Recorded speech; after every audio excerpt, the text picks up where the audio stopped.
Hello guys, welcome back to ఇంకోటెక్ channel. ఈ వీడియోలో మనం OnePlus Nord 4 గురించి అయితే తెలుసుకుందాం. ఈ ఫోన్ వచ్చేసి మనకైతే కొత్త రెవల్యూషన్తో వస్తుంది. దీనికి ప్లాస్టిక్ బాడీ అయితే ఉండదు, మెటల్ బాడీతో వస్తుంది. ఫుల్ మెటల్ బాడీ ఉంటుంది బ్యాక్ సైడ్. ఇంకా ఈ ఫోన్ యొక్క కలర్స్ గురించి మనం మాట్లాడుకున్నట్టయితే 3 డిఫరెంట్ కలర్స్ అయితే ఉన్నాయి మనకి ఆప్షన్లో అయితే. ఆ డిఫరెంట్ కలర్స్ ఏంటివి అనేది అయితే మీకు అయితే డిస్ప్లే పైన ఒకటైతే వస్తుంది, ఆల్రెడీ చూస్తున్నారు. ఇంకా నెక్స్ట్ ఈ ఫోన్ ఒక ఐపీ రేటింగ్ గురించి మాట్లాడుకున్నట్టయితే ఈ ఫోన్ వచ్చేసి మనకి IP65 రేటింగ్తో వస్తుంది. వాటర్ రెసిస్టెన్స్ అయితే కంప్లీట్గా కాదు, చిన్న చిన్న రేంజ్కి అయితే అడ్జస్ట్ అవుతుంది ఈ ఫోన్ అయితే. ఇంకా నెక్స్ట్ ఈ ఫోన్ యొక్క స్పెసిఫికేషన్స్ గురించి తెలుసుకునే ముందు Nord 3కి Nord 4కి ఉన్న డిఫరెన్సెస్ అయితే మీకు అయితే డిస్ప్లే పైన అయితే కనిపిస్తుంది. ఈ డిఫరెన్సెస్ మీరు కన్ఫామ్గా చూసుకోవాలనుకుంటే పాస్ట్ అయితే చూసుకోండి. ఇవి ఈ ఫోన్కి Nord 3కి Nord 4కి ఉన్న డిఫరెన్సెస్ అయితే. ఇంకా నెక్స్ట్ ఈ ఫోన్ యొక్క స్పెసిఫికేషన్స్ గురించి అయితే తెలుసుకుందాం. ముందుగా ఈ ఫోన్ యొక్క డిస్ప్లే వచ్చేసి మనకైతే 6.74 1.5K సూపర్ ఫ్లూయిడ్ ఆమ్లో డిస్ప్లే ఉంటుంది. 120Hz రిఫ్రెష్ రేట్తో పాటు HDR10+ సపోర్ట్ చేస్తుంది. ఈ ఫోన్ యొక్క స్క్రీన్ డిస్ప్లే మాత్రం అయితే మంచి పర్ఫార్మెన్స్ అయితే ఉంటుంది. వెజిల్స్ కూడా కొంచెమే కనిపిస్తాయి, థిన్గా ఉన్నాయి. ఇందులో మనకి మంచి డెవలప్మెంట్ అయితే ఉంది Nord 4కి Nord 3కి అయితే. ఇంకా నెక్స్ట్ ఈ ఫోన్ యొక్క కెమెరాస్ పర్ఫార్మెన్స్ గురించి మాట్లాడుకుంటే దీన్ని మీరు జనరల్గా గూగుల్ పిక్సెల్లో ఈ మోడల్ టైప్ అయితే చూస్తారు. ఇందులో మనకైతే 50 MP సోనీ కెమెరా ఉంటుంది, లిటర్ సెన్సార్ అయితే ఉంటుంది, iOS camera 8 MP ultra wide angle Sony camera అయితే ఇందులో ఉంటుంది, డబల్ కెమెరా సెటప్ ఉంటుంది ఇందులో అయితే.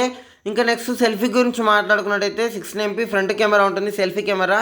ఇంకా కెమెరా పర్ఫార్మెన్స్ గురించి మనం మాట్లాడుకున్నట్టయితే ఇందులో మనకైతే మంచి కెమెరా పర్ఫార్మెన్స్ అయితే ఉంటుంది. Nord 3 కన్నా Nord 4లో అయితే బెస్ట్ కెమెరా పిక్స్ అయితే తీసుకోవచ్చు. మంచిగా ఎన్హాన్సింగ్ కూడా క్లారిటీ పిక్చర్ అయితే బాగుంది డిస్ప్లే పరంగా మనం చూసుకున్నా కానీ, కెమెరా పర్ఫార్మెన్స్ పరంగా చూసుకున్నా కానీ. ఇంకా ఈ ఫోన్ యొక్క ర్యామ్ అండ్ రోమ్ వచ్చేసి మనకైతే LPDDR5Xతో పాటు UFS 4.0తో అయితే ఈ ఫోన్ లాంచ్ అవుతుంది హై వేరియంట్కి. UFS 3.1 అయితే బేసిక్ వేరియంట్కి ఉంటుంది.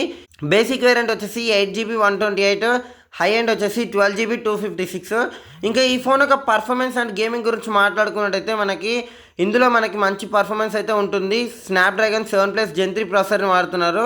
ఇందులో BGMI మనకైతే 90 FPS వరకు అయితే సపోర్ట్ చేస్తుంది. మంచి గేమింగ్ అయితే ఎక్స్పీరియన్స్ చేయొచ్చు ఈ ఫోన్లో మనము. ఇంకా నెక్స్ట్ ఈ ఫోన్ యొక్క బ్యాటరీ డిపార్ట్మెంట్ గురించి మాట్లాడుకున్నట్టయితే ఇందులో మ్యాసివ్ బ్యాటరీని అయితే అప్గ్రేడ్ చేశారు.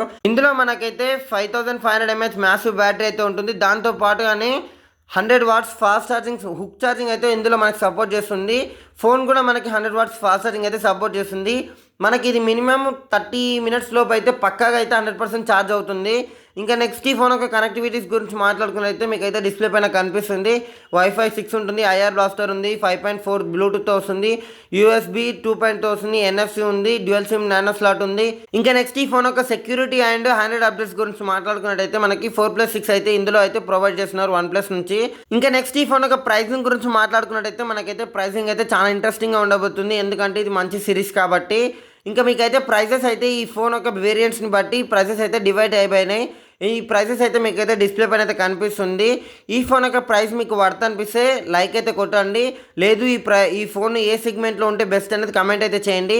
ఇలాంటి మరిన్ని వీడియోస్ కోసం అయితే ఈ ఛానల్కి అయితే సబ్స్క్రైబ్ చేసుకోండి. ఈ వీడియోని ఎండ్ వరకు చూసినందుకైతే thanks. Have a nice day.